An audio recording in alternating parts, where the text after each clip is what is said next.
Bien le bonjour à toutes et à tous. Je voudrais vous faire part d'une découverte qui est une découverte que je vais expliquer ou exprimer le mieux possible, de façon à ce que vous compreniez que cette découverte est complètement hallucinante, voire fantastique, et tout ce qu'on peut dire avec. C'est une des découvertes les plus exceptionnelles qui m'a été donnée de voir dans ma vie. Auquel il est difficile de ne pas jeter un œil. Très bien. Je vais vous poser 3 questions. Savez-vous d'où viennent les montagnes qui se trouvent ici, tout le tour, et qui font le tour du globe? Première question. Deuxième question, savez-vous pourquoi l'océan Pacifique est aussi grand? On ne le voit pas très bien, ici c'est l'océan Pacifique, et ici c'est l'océan Pacifique. C'est un très grand océan, où il y a très peu de terre. On est d'accord? Pourquoi à cet endroit-là, il n'y a pas une répartition de terre comme on peut trouver partout sur Terre? Très bien. Troisième question, d'où vient le Sahara? Le Sahara qui est un désert très très grand sur une longue surface, une grande surface. Voilà, très très bien. D'abord, il faudrait savoir que pour concevoir la nature, il faut avoir une simplicité d'esprit et ne pas chercher la complication. Donc 3 questions. Très bien. Alors, je vais renvoyer à ce chapitre du livre de vie de l'agneau, qui explique clairement qu'on peut répondre à ces 3 questions si on conçoit que la Lune a heurté la Terre il y a de ça quelques milliers d'années seulement. Voilà. Alors ici, vous avez une image. Ici, voici la Lune qui vient heurter, donc, comme vous le voyez, la Terre en faisant un énorme cratère qui est bel et bien sur l'océan Pacifique. Ok. Ici, voici la ligne de fracture qui a été provoquée par le choc de cette dernière, c'est-à-dire la Lune, que voici, et la ligne de fracture qu'il y a ici. Très bien. Jusque-là, tout le monde suit. Donc voilà, je vais vous lire donc ce chapitre qui concerne uniquement la ceinture de feu bordant l'océan Pacifique. Alors, nous allons confirmer encore que le manteau est de faible épaisseur, le manteau terrestre, et que sa consistance est comme celle d'une coquille qui limite sa pression sur le magma. Une coquille. Si donc un choc brise cette coquille en 2 parties, le poids de ces 2 calottes se fera sentir d'un coup sur le magma et engendrera un formidable volcanisme le long de cette cassure, ce qui s'est produit avec l'arrivée de la Lune, car le choc brisa la coquille terrestre en 2 parties presque égales, comme voici. Alors si on conçoit que la Lune a bien heurté la Terre passé une période, on peut concevoir qu'éventuellement il aurait pu y avoir des chocs éventuellement.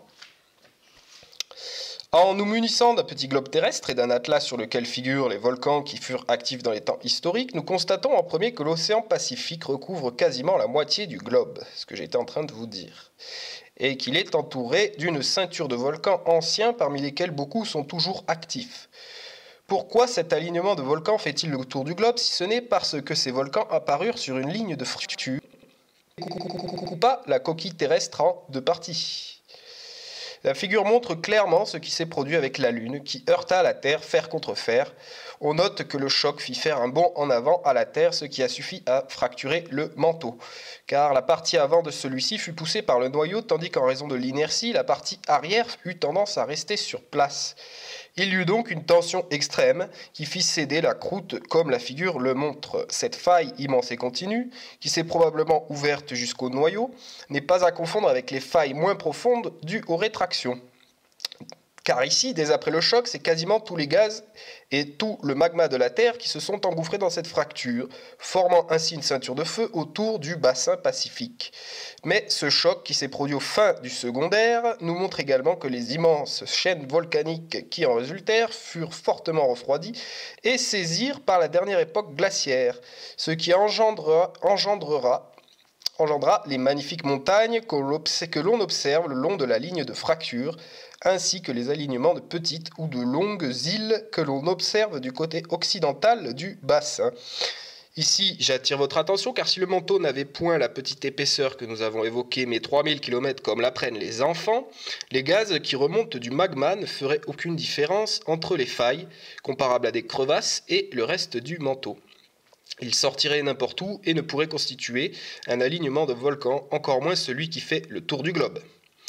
En posant le doigt sur cette ligne de volcanique qui borde le bassin Pacifique, on fait le tour de la Terre sans lever le doigt.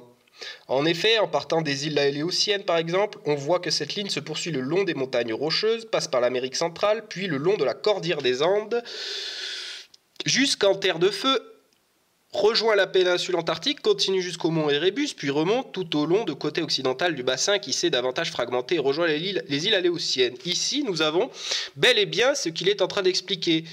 On a une chaîne montagneuse qui fait bel et bien le tour du globe, tel que le schéma l'indique, et avec la coquille de la Terre. Il y a bel et bien eu une fracture comme on pourrait casser une coquille d'œuf. C'est exactement ce qui s'est produit avec l'arrivée de la Lune sur la Terre, qui bel et bien a fait faire la Terre un bond en avant. Et tout ça nous permet bien de dire que la Lune a heurté la Terre, mais il n'y a pas que ça qui nous fait le dire. Il y a bel et bien la Lune qui a heurté la Terre. Voilà. Très bien. Si le jour du choc avec la Lune, nous avions été depuis l'espace les témoins oculaires de ce qui s'est produit, alors nous aurions vu apparaître une véritable ligne de feu autour du globe et des milliers de petits points lumineux sur les mêmes lieux de l'impact au milieu de l'océan. Ces points lumineux étaient eux aussi dus à une remontée rapide de lave sans alignement cette fois. Ils devinrent autant de volcans d'abord et de petites îles ensuite qui peuplent aujourd'hui l'océan Pacifique. Il y avait donc bel et bien un continent sur ce grand océan qui est l'océan Pacifique qui, à cause du choc de la Lune, s'est plutôt transformé en un océan majoritairement composé d'eau et avec tout un tas de petites îles qu'on peut trouver dans l'océan Pacifique. Voilà une réponse à pourquoi l'océan Pacifique est aussi grand. Et d'ailleurs aussi une réponse à la chaîne montagneuse qui borde donc l'Amérique du Nord, l'Amérique du Sud et toutes les petites îles autour, ainsi que le tour du globe, qui ne sont pas là pour se tremper les pieds. Voilà. Donc voilà deux réponses à deux questions que j'avais posées dès le début de la vidéo, qui sont tout à fait regardables, même si vous voulez des preuves, je vous invite forcément à les chercher dans le livre de vie de l'agneau, évidemment. Voilà. Aussi, donc, pour l'océan Pacifique, le Sahara. Le Sahara, alors, il s'est passé quoi avec le Sahara? Eh bien, ici, nous avons le fait qu'il n'y ait pas de continent dans le bassin Pacifique et pourquoi les êtres de la fin du secondaire ont soudainement disparu. Bien sûr, la Lune a fait disparaître donc les êtres qui pouvaient y vivre. Pouvez-vous aussi imaginer ce qui a dû se produire aux antipodes du choc qui semble être le Sahara? S'il y avait une montagne, celles-ci s'aplatirent par compression.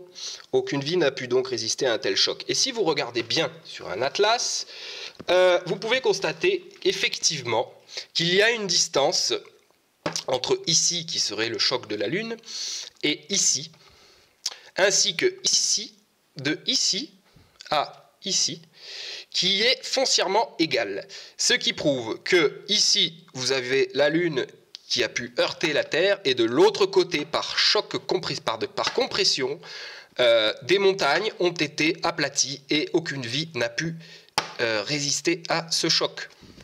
Ça devait être complètement exceptionnel. Je vous invite à l'imaginer, ce magnifique choc entre la Lune et la Terre. Toutes les explications vous seront données à partir du moment où vous vous concentrez.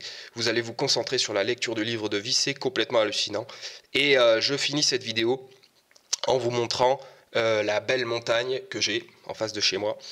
Magnifique montagne, et qui pourrait vous inspirer à vous intéresser à ça.